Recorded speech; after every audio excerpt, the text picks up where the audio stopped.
Bismillahirrahmanirrahim. Assalamualaikum warahmatullahi wabarakatuh.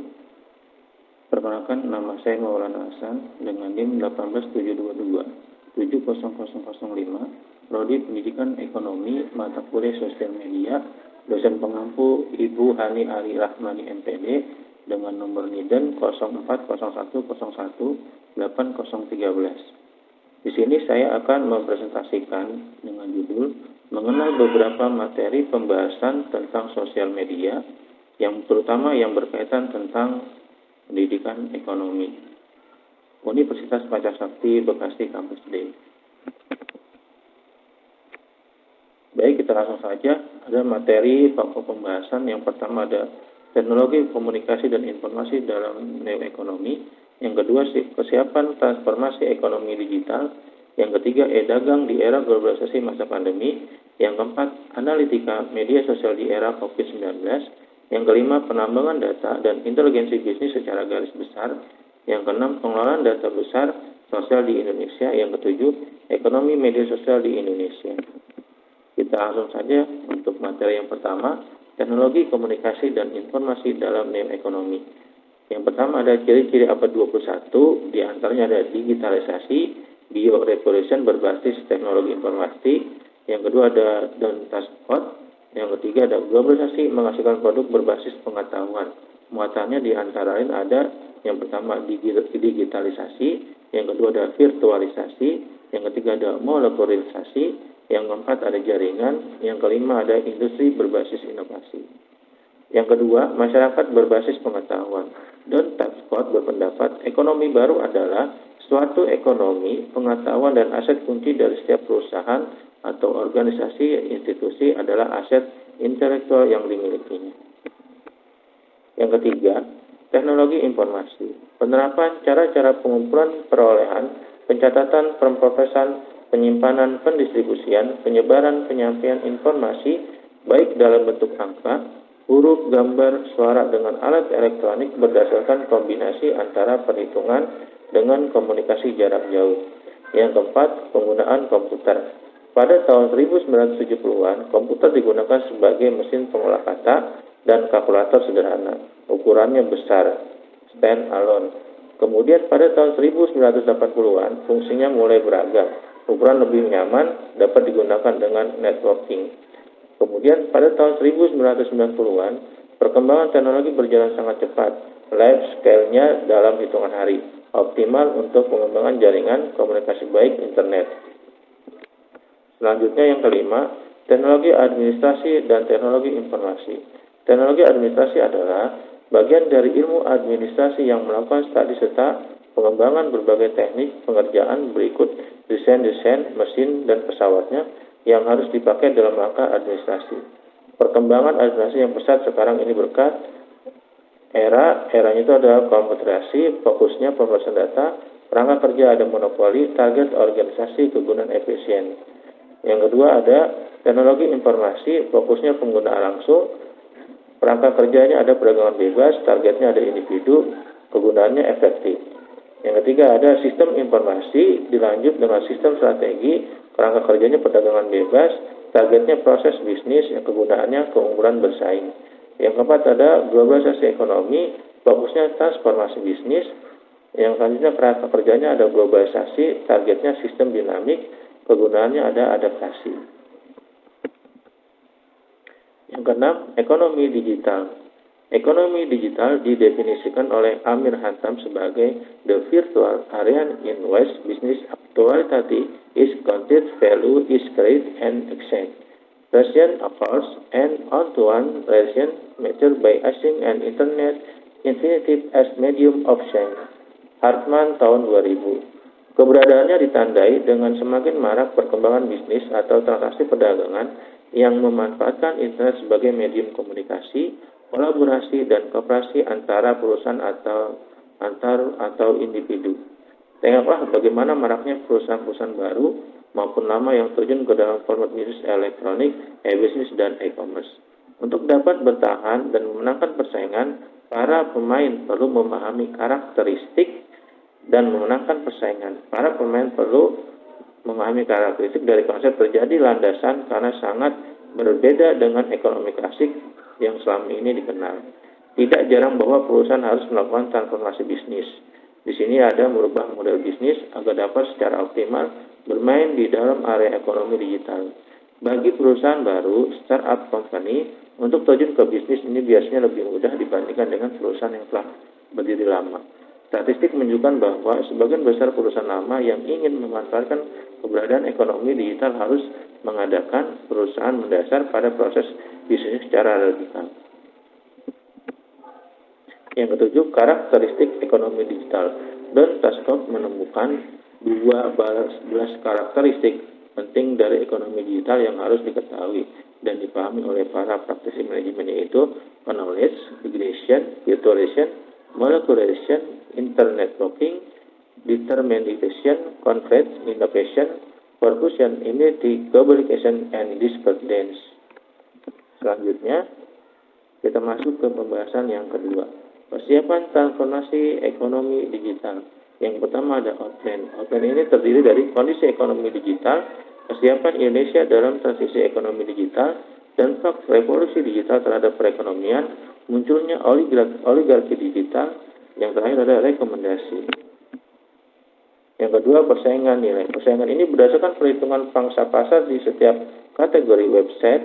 Berdasarkan estimasi nilai transaksi, beberapa kategori memiliki struktur pasar yang sangat terkonsentrasi seperti marketplace, logistik, dan payment gateway, sehingga diperlukan pengawasan secara mendalam di ketiga kategori tersebut. Yang ketiga, kesiapan Indonesia menyambut ekonomi digital. Istilah ekonomi digital, digital ekonomi, dikenal oleh Don Tasnot di tahun 1995 lewat bukunya berjudul The Digital Economy. Promised and Varied in the Age of Networking Intelligence. Ekonomi digital adalah kegiatan ekonomi yang didasarkan pada teknologi digital internet. Ekonomi digital disebut juga dengan sebutan internet ekonomi, web ekonomi, digital based economy, now economic knowledge, atau new economy. 4. Oligarki keuangan. Optimisme di kalangan ahli ilmu politik dan publik berdasarkan teori hukum besi oligarki, Iron Law of Oligarchy. Menurut teori sosiolog Jerman Robert Michels dalam bukunya Vertical Practice pada tahun 1911, kekuasaan oleh elit terbatas. Oligarki adalah hukum besi yang tidak terelakkan dalam negara demokrasi sebagai bagian keharusan taktik dan teknis. Atas dasar kasus Partai Demokratik Sosial Jerman, Michels berargumen partai politik buruh yang dibangun secara demokrasi akhirnya dikuasai oleh elit pemimpin atau oligarki. 5. Kerahasiaan data. Kerahasiaan informasi adalah perlindungan informasi termasuk sistem dan perangkat yang digunakan menyimpan dan mengirimkan. Menurut Raharjo, tahun 2017 terdapat 3 pilar yang menjadi prinsip utama keamanan informasi, yaitu confidentiality, kerahasiaan, integrity, integritas, dan availability, ketersediaan, yang dikenal dengan istilah shared trade. Confidentiality, kerahasiaan, integritas, availability, ketersediaan. 4. Non-prediction, tidak terbatas. Nah, aspek-aspek keamanan informasi yang pertama ada privasi, identity, authorization, accountability. Strategi keamanan diantaranya ada informasi, physical security, person security, operation security, communication security, network security. 6. Masalah koordinasi. Koordinasi adalah salah satu fungsi manajemen yang tidak dapat terpisah dari fungsi manajemen lainnya. Karena fungsi koordinasi adalah fungsi yang menghubungkan fungsi-fungsi manajemen lainnya. Menurut James B. Thompson, ada 3 saling ketergantungan antara satu dengan yang lainnya. Yang pertama, saling ketergantungan yang menyatu. Bukan satu satuan organisasi tidak saling tergantung satu dengan yang lainnya dalam melaksanakan kegiatan harian, tetapi tergantung kepada pelaksanaannya kerja setiap satuan yang memuaskan untuk suatu hasil yang adil. Yang kedua, saling ketergantungan yang berurutan. Yang ketiga, ada saling ketergantungan timbal balik. Yang ketujuh, ada rekomendasi terdiri. Yang pertama, perlu peningkatan kapasitas baik dari sisi pengusaha lokal maupun regulator dalam menghadapi transformasi digital. Yang kedua, pemerintah harus waspada terhadap infiltrasi pengaruh asing yang berkedok advisor, namun memiliki konflik on interest untuk meraup pasar di Indonesia. Yang ketiga, ketiga, pengawasan pemerintah, khususnya Bank Indonesia dan OJK harus diperketat terhadap spekulan berkedok angel investor yang beroperasi secara global. Yang terakhir, koordinasi lintas sektoral harus segera difasilitasi dengan membentuk Satgas E-commerce di bawah Kemenko Perekonomian sebagai koordinator utama. Selanjutnya yang ketiga, e-dagang di era globalisasi masa pandemi. Pengertian e-commerce menurut Undang-Undang Nomor 7 Tahun 2014 tentang perdagangan melalui sistem elektronik adalah perdagangan yang transaksinya dilakukan melalui serangkaian perangkat dan prosedur elektronik. Teknologi merupakan banyak aspek bisnis aktivitas pasar dalam bisnis perdagangan. Misalnya, kemajuan teknologi telah melahirkan metode transaksi yang dikenal dengan istilah e-commerce, electronic commerce. E-commerce yang merupakan transaksi jual produk, jasa, dan informasi antar mitra bisnis melalui jaringan komputer dan internet. Jenis-jenis e-commerce yang pertama ada business to business, B2B. Biasanya jenis ini menggunakan EDI, Electronic Data Intelligence atau email dalam proses pemesanannya, pembelian barang atau jasa sehingga produsen tidak mengalami kekurangan bahan baku atau faktor penunjang produksi. Yang kedua ada business to commerce, B2C. Jenis bisnis ini terjadi secara elektronik dari perusahaan produsen atau perusahaan distributor langsung menjual produknya kepada masyarakat umum sebagai konsumer. Yang ketiga, consumer to customer, C2C. E-commerce jenis ini sangat banyak digunakan di Indonesia dan sangat populer dikenal dengan istilah marketplace karena bertemuan antara konsumen dan konsumen dalam satu platform menghubung antara keduanya. Yang keempat ada customer to business, C2B, atau konsumen ke bisnis. Ini merupakan model bisnis di mana transaksi bisnis atau kegiatan jual belinya terjadi antara konsumen sebagai penyedia produk. Yang kelima, business to government, B2G. Konsep business to government, B2G ini perusahaan harus menawarkan jasa atau barang untuk memenuhi kebutuhan pemerintah atau lembaga pemerintah lainnya.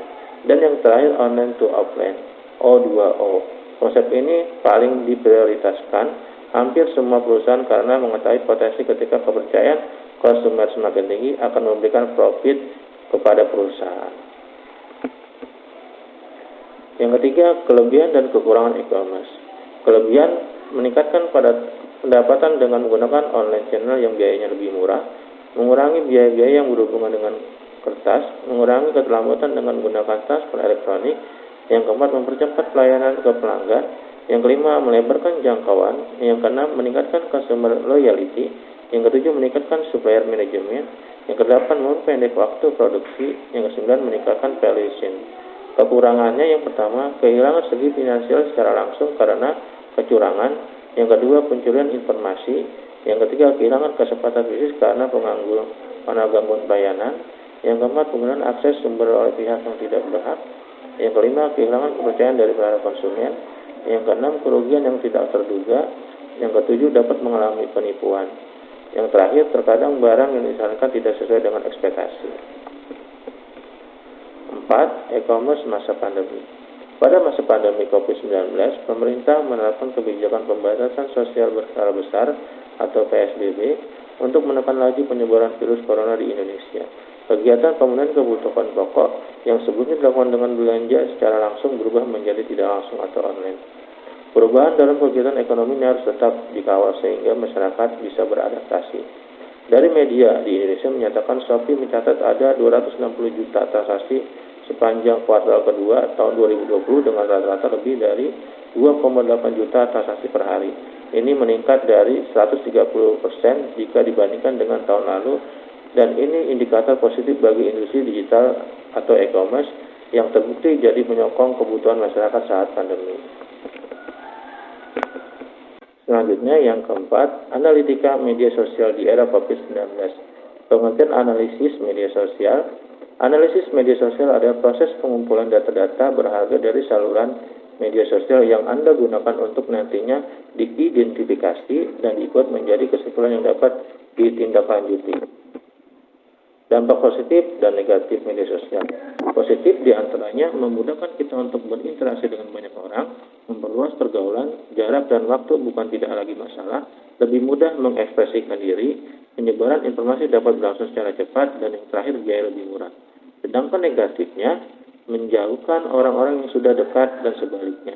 Interaksi secara tatap muka cenderung menurun, membuat orang-orang menjadi kecanduan terhadap internet, menimbulkan konflik, masalah privasi, dan yang terakhir rentan terhadap pengaruh buruk orang lain. 3. Media sosial di Indonesia pada masa pandemi. Pada masa pandemi 19, media sosial menjadi ruang bagi masyarakat untuk melihat dunia luar. Di tengah gelombang kegiatan di rumah, salah satu yang bisa dilakukan tentu saja mengakses media sosial. Penggunaan media sosial di Indonesia jika dilihat sejak tahun 2015 terus mengalami kenaikan. Pada Januari tahun 2020 ketika awal pandemi, penggunaan aktif media sosial mencapai 160 juta. Kemudian pada Januari 2021 bertambah menjadi 6,25% menjadi 170 juta, serta kemudian bertambah lagi sebesar 12,6% pada Januari 2022 sehingga jumlahnya menjadi 190 juta.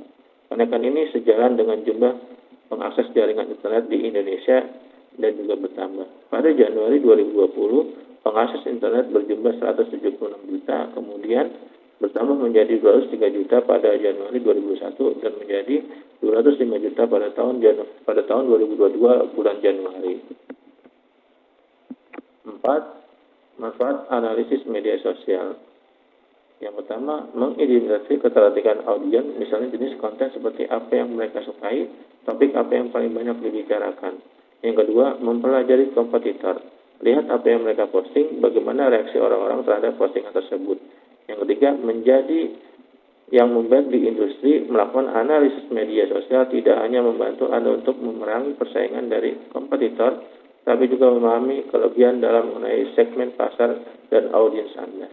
Yang kelima, aktivitas masyarakat di media sosial pada masa pandemi. Kegiatan masyarakat selama masa pandemi yang sebagian besar dilakukan di rumah telah membuat akses terhadap media sosial meningkat. Kegiatan yang banyak dilakukan oleh mereka di masyarakat, media sosial bisa terbagi menjadi beberapa seputar besar seperti interaksi hubungan sosial, marketing dan bisnis, alasan profesionalitas seperti bekerja dan sekolah, serta mengikuti pembagian informasi, opini, dan tren. Fungsi media sosial, yang pertama administrasi, yang kedua mendengarkan dan belajar pembuatan sistem pemantauan untuk mendengar apa yang Anda inginkan. Yang ketiga, berpikir dan perencanaan. Yang keempat, pengukuran. Penetapan langkah-langkah efektif sangat penting untuk mengukur apakah metode yang digunakan, isi dibuat, alat yang digunakan efektif dalam meningkatkan posisi hubungan pasar. 5. Penambangan data dan inteligensi bisnis secara garis besar. Pengertian, secara umum penambangan data adalah teknik berbantuan komputer yang digunakan dalam analitik untuk memproses dan mengeksploitasi set data besar. Inteligensi bisnis atau IB adalah sekumpulan teknik dan alat untuk mentransformasi dari data mentah menjadi informasi yang berguna dan bermakna untuk tujuan analisis bisnis. Business Intelligence, disingkat dengan BI, adalah seperangkat alat analisis berupa informasi bisnis yang digunakan untuk mengkonsolidasi, menganalisis, menyimpan, dan mengakses banyak data dalam konteks proses bisnis yang mengarah pada pembuatan keputusan dan tindakan dengan tujuan meningkatkan kinerja usaha atau bisnis. Selanjutnya ada metode penambangan data. Yang pertama ada tracking, adalah melacak pola urutan peristiwa. Yang kedua ada classification. Teknik classification memerlukan teknik data mining dengan lebih kompleks karena menuntut untuk pengumpulan seluruh data dari kelas atau kategori tertentu. Yang ketiga ada association, adalah market basket analysis yang berhubungan dengan pemasaran produk. Yang keempat ada outlier detection. Teknik ini bertujuan untuk mengidentifikasi ketika terjadi anomali pola-pola data. Yang kelima ada clustering. Teknik ini hampir mirip dengan classification namun memerlukan label atau grup data. Yang keenam ada regression. Regression bertujuan untuk mencari pola nilai numeriknya, alih-alih kelasnya. Dan yang terakhir ada forecasting. Teknik ini, teknik data mining yang terakhir bisa dikatakan paling valid karena bertujuan untuk memprediksi nilai yang akan dicapai. Yang ketiga, jenis dan fungsi integrasi bisnis secara garis besar. Jenis integrasi bisnis diantaranya ada enterprise reporting. Enterprise reporting digunakan untuk menghasilkan laporan-laporan statis yang didistribusikan ke banyak orang. Selanjutnya ada statistik analisis. Statistik analisis and data mining digunakan untuk analisis prediksi. Yang saja ada ad hoc, query, and analysis. Ad hoc ini digunakan untuk memberikan akses kepada user agar dapat melakukan query pada database. Yang terakhir ada delay, report, and alert. Yang selanjutnya ada fungsi dari business intelligence yang adalah sebagai sistem pendukung keputusan yang dimana sistem dan aplikasi ini mengubah data menjadi bentuk pengetahuan dan tujuannya yang menyajikan sebagai informasi yang disesuaikan dengan kebutuhan penggunanya. Ada tingkatannya. Yang pertama adalah meningkatkan nilai data dan informasi organisasi. Yang kedua, mempermudah pengukuran kinerja organisasi. Yang ketiga ada peningkatan nilai investasi teknologi informasi yang sudah ada. Dan yang terakhir meningkatkan efisiensi biaya. Yang keempat, keuntungan kerugian penambangan data. Keuntungan yang pertama ada pemasaran atau retail. Pemasaran retail, pengembangan data dapat membantu mengarahkan pemasaran dengan mendukung mereka yang tren yang berguna dan akurat tentang perilaku pembelian penggunaannya. Yang kedua ada perbankan. Di sini penambangan data dapat membantu lembaga keuangan di berbagai bidang termasuk dokumentasi kredit dan catatan pinjaman. Yang ketiga penegakan hukum. Penegakan hukum, penambangan data dapat membantu penegakan hukum dalam mengidentifikasi tersangka kriminal dan penangkapan kejahatan ini dengan menentukan tren lokasi, jenis kejahatan, kebiasaan, dan desain perilaku lainnya. Yang keempat, peneliti. Peneliti penambangan data dapat membantu peneliti dengan mempercepat fase analisis data. Mereka dengan demikian memungkinkan lebih banyak waktu untuk mengerjakan banyak proyek. Kerugian penambangan data, ada masalah privasi. Dalam beberapa tahun terakhir dengan meluasnya penggunaan internet, masalah privasi telah meningkat pesat. Yang kedua ada masalah keamanan. Di sini meskipun perusahaan memiliki beberapa informasi pribadi tentang kita yang tersedia secara online, mereka tidak memiliki sistem keamanan yang cukup untuk melindungi data tersebut. Dan yang terakhir penyalahgunaan informasi. Tren diperoleh melalui penambangan data yang dimaksud untuk digunakan untuk tujuan pemasaran atau beberapa tujuan etis lainnya. Mungkin disalahgunakan. Yang kelima, keuntungan dan kerugian efisiensi bisnis secara garis besar. Yang pertama, keuntungan. Membuat keputusan berbasis fakta dan meningkatkan penjualan. Yang terakhir, mengurangi pemborosan dan mengidentifikasi peluang baru. Yang kedua, kerugian. Harga relatif mahal dan kurang aman. Kelemahan dari bisnis intelligence adalah harganya yang sangat relatif mahal dan membutuhkan sumber daya manusia yang profesional. Yang keenam, pengelolaan data besar sosial di Indonesia. Di sini ada pengertian Big Data Indonesia. Dalam dunia teknologi, Big Data berarti terobosan baru yang berkaitan dengan mengolah, menyimpan, dan menganalisis data dalam berbagai format, di mana jumlah data yang diolah, disimpan, dan dianalisis sangatlah besar, dan data yang bertambah dengan cepat. Dari istilahnya, Anda bisa memprediksi bahwa yang ada dalamnya yaitu ada data besar melalui proses simpan, olah, dan analisis yang cepat dibandingkan dengan database sebelumnya. Sebut saja Miskill, Big Data Indonesia lebih unggul secara kapasitasnya.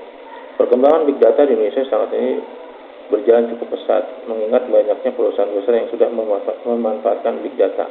Namun pengelolaan Big Data belum sepenuhnya berjalan dengan baik.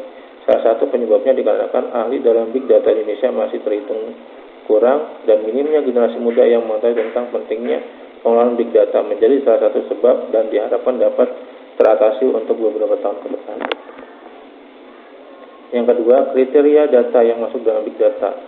Yang pertama, dari segi jumlah atau volumenya tentu sangat besar, adapun total ukurannya termasuk biasanya dalam ukuran terabyte dan selebihnya. Kedua, bicara periodicity atau pertumbuhan data dalam Big Data Indonesia sangat cepat. Data bertambah dengan sangat cepat dan dalam kurun waktu yang relatif singkat. Yang ketiga, dari segi format data yang masuk cukup beraneka ragam. Data tersebut adalah mulai dari kata tabel, teks, Excel, dan beragam jenis format lainnya. Yang ketiga, manfaat Big Data Indonesia. Yang pertama, mampu menyuguhkan gambaran data yang lebih lengkap dibandingkan dengan aplikasi sebelumnya. Yang kedua, beberapa data yang masuk dapat digunakan untuk merancang strategi pemasaran yang bagus sehingga meningkatkan omset perusahaan. Yang ketiga, ada Big Data Indonesia siap dimanfaatkan untuk berbagai bidang melalui bisnis, pemerintahan, dan sebagainya. Yang ketujuh, Ekonomi media sosial di Indonesia. Apa itu sosial media? Sosial media sering juga disebut dengan sosial media, platform digital yang memfasilitasi penggunaan untuk saling berkomunikasi atau membagikan konten berupa tulisan, foto, video, dan merupakan platform digital yang menyediakan fasilitas untuk melakukan aktivitas sosial bagi setiap penggunanya. Di sini, macam-macam sosial media, ada Facebook, Messenger, ada WhatsApp, ada Instagram, Twitter, dan lain sebagainya. Perkembangan ekonomi melalui media sosial. Dalam Badan Usaha Statistik BPS pada triwulan ketiga tahun 2020 menyatakan bahwa perekonomian Indonesia mengalami resesi dengan pertumbuhan sebesar minus 3,49%. Hal ini mengatakan bahwa pandemi COVID berdampak pada kondisi ekonomi di Indonesia. Dalam laporan World Economic Forum WEF menunjukkan bahwa nilai terendah di Indonesia terletak pada indikator kemampuan inovasi sebesar 37,7, tepatnya di peringkat ke-74. Hal ini dapat mengganggu salah satu tujuan Sustainable Development Goals, yaitu menjaga stabilitas pertumbuhan ekonomi yang salah satunya bagi negara berkembang seperti Indonesia. Namun, survei kata data Eastnight Center menyatakan bahwa marketplace membantu pebisnis di masa pandemi. Berdasarkan hal tersebut, penelitian ini dilakukan untuk mengetahui hubungan media sosial terhadap inovasi pengembangan bisnis yang membantu perekonomian di masa COVID-19. Yang diuji dengan analisis memberikan gambaran survei terkait penggunaan sosial dan inovasi bisnis berdasarkan nilai maksimum dan minimum. Uji Wilcom dilakukan untuk menganalisis perbedaan pendapat rata-rata baik sebelum dan selama pandemi, serta sebelum sesudah pelaku bisnis melakukan inovasi, bahwa terdapat perbedaan pendapat baik sebelumnya dan selama pandemi maupun sebelum dan sudah berinovasi. Hal ini mengidentifikasi bahwa dengan adanya keterkaitan sosial media terhadap inovasi pengembangan bisnis dapat membantu perekonomian di masa pandemi. Manfaat media sosial di bidang perekonomian: yang pertama menjadi media iklan, yang kedua menyediakan fasilitas transaksi keuangan online, yang ketiga menyediakan peluang kerja di bidang teknologi, yang keempat meningkatkan peluang usaha secara global, yang kelima mempermudah komunikasi bisnis, yang keenam memangkas jalur distribusi, yang ketujuh mempercepat proses transaksi, yang kedelapan memperkecil biaya operasional, yang kesembilan memudahkan pencarian informasi bisnis. Kesimpulan dari materi apa yang kita pelajari bersama di atas, dapat diambil kesimpulan bahwasanya media sosial sebagai salah satu hasil dari perkembangan teknologi informasi dan komunikasi telah membantu manusia dari setiap aspek kehidupan, baik secara personal maupun komunal. Dari semua golongan antara orang dewasa, remaja, anak-anak juga sudah merasakan manfaat sosial media. Dalam aktivitas sehari-hari juga sangat membantu karena media sosial mempelajari bukan hanya interaksi saja, bisa juga informasi yang membantu pengetahuan dan pekerjaan. Di dalam ekonomi, mata kuliah sosial media merupakan salah satu mata kuliah yang mempelajari dalam perkuliahan mahasiswa akan mempelajari pengetahuan baru mengenai interaksi, informasi, dan ekonomi. Terima kasih, mungkin hanya itu yang bisa saya presentasikan, kurang lebihnya maaf. Semoga apa yang kita pelajari bersama bisa bermanfaat untuk diri kita bersama. Assalamualaikum warahmatullahi wabarakatuh.